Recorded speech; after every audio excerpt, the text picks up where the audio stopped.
Hello everyone. So in the last video of the Linux advanced troubleshooting commands, we have completed the disk and file system troubleshooting.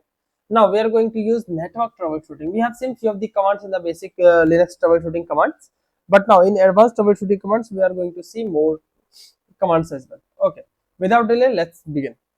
First network troubleshooting command is the ping command. We have already talked about a lot about the ping command. So check connectivity to a host, right?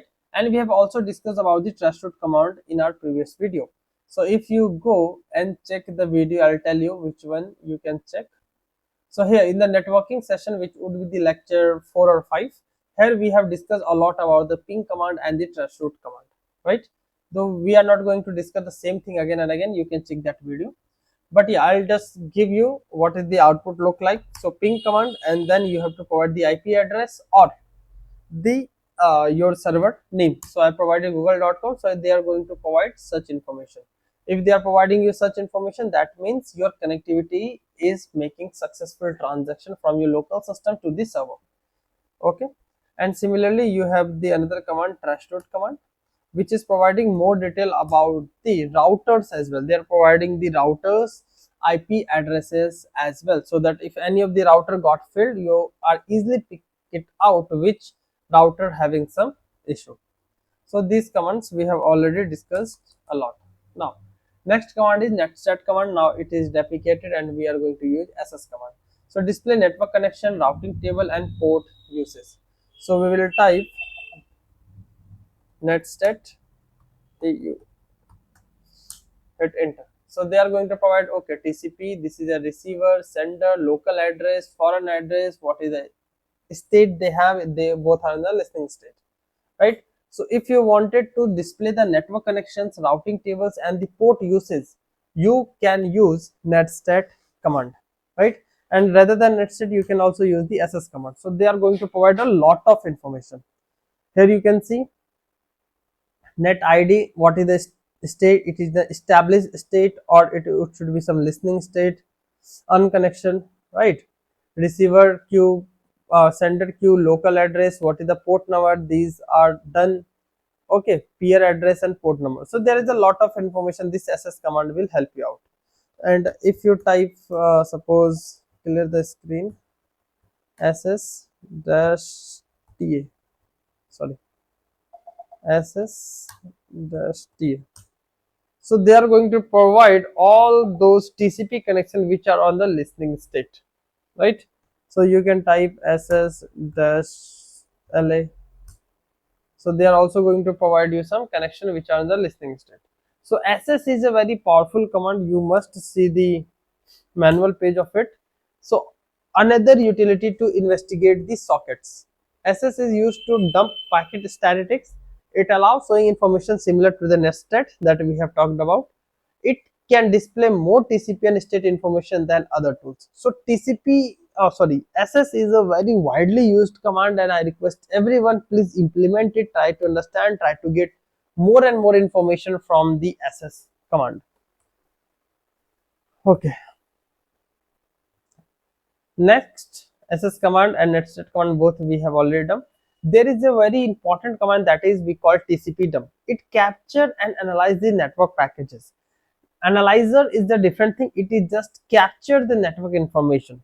Okay, so if we clear the screen, okay, simply if you type tcp dump, so from this system whatever the network packages is going incoming or outgoing, they are capturing all those information, right? That you can see the sequence number here, one sequence, one acknowledgement, sequence, acknowledgement, sequence, acknowledgement, their respective IP address, where they have gone, what is the size of that, all those network information TCP is holding, right? This is for the both the interface through which my system is making the connection. Okay, and if you remember, if you type if config command, we have the two interfaces. If I wanted to capture the network, right, capture the network packets from only this interface, then what we can do, we can type tcp dump dash I and the interface name. So we type tcp dump dash I and this is enx0, hit enter. then they are providing the same information but only from that specific interface. And if there is any network related issue, you must use the tcpdump command. The more you practice, the more you learn. But yeah, tcpdump command is very helpful to capture and analyze the network packets. So I hope it is clear. Control Z. Now, nmap command scans the network ports and identify open or closed ports, right? So if we do the nmap and the local IP address, so it will say okay, connection is not there. It is started the connection, host seems down, it really up, but looking for blocking this part. Okay, rather than this, what we can do, we can use the google.com suppose. Okay, so nmap command, what basically it does, it scans the network ports and identify the open and closed ports, right? So here you can see port 80 is open, port 443 is open for http and https. Means they have done a very good analysis of this google.com. So they are providing all of the information that is required, right? You can also use the manual page to get to know more about the network mapper, right? Network exploration tool and security port scanner, right? So scan the ports, you can use this command. The next we have dict command, ip header and etherall command. Okay, so if you wanted to perform dns queries, right, then we have the two command. One is the dict command, another is the ns lookup command. Suppose I'll just clear the screen first. Suppose if I wanted to see anything related to the google.com about the domain name, it is related to the domain name, so we will write dict google.com.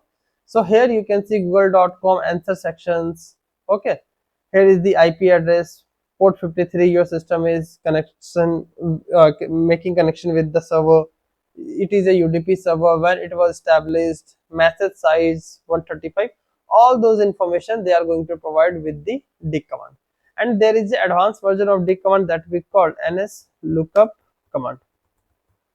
Okay, if you hit enter, they are also providing the detailed information about that. So keep in mind, whenever there is any questions related to the domain name, so any question related to the domain name, always use either dict command or ns lookup command.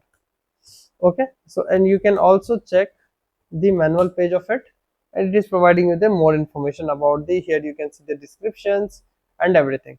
So whenever you have any issue related to the domain name, you are going to use this dict command. Perform DNS queries. Okay.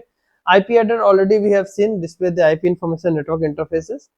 And if you wanted to modify the interface settings, then you have the eth tool.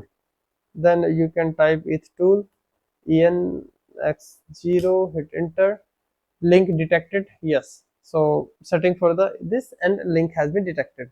So if you wanted to display or modify the network interface setting, we have the command eth tool command. So maybe at the first go it looks very difficult for you, but believe me, once you implement it and at your own end to understand the output, every command looks very easy. Okay, so in the next video we are going to see the process and service troubleshooting. We almost cover this ps command, pgrip kill command, and we have some system ctl los sub command. Then we will go under logs and system monitoring, advanced tools, security troubleshooting, storage troubleshooting, and that's it. Our course will be completed. Then we will have some more discussion about that. Okay, so if it is, please let us know. If you are liking the video, please put it down your comments, and see you into the next video. Thank you. Thanks for watching.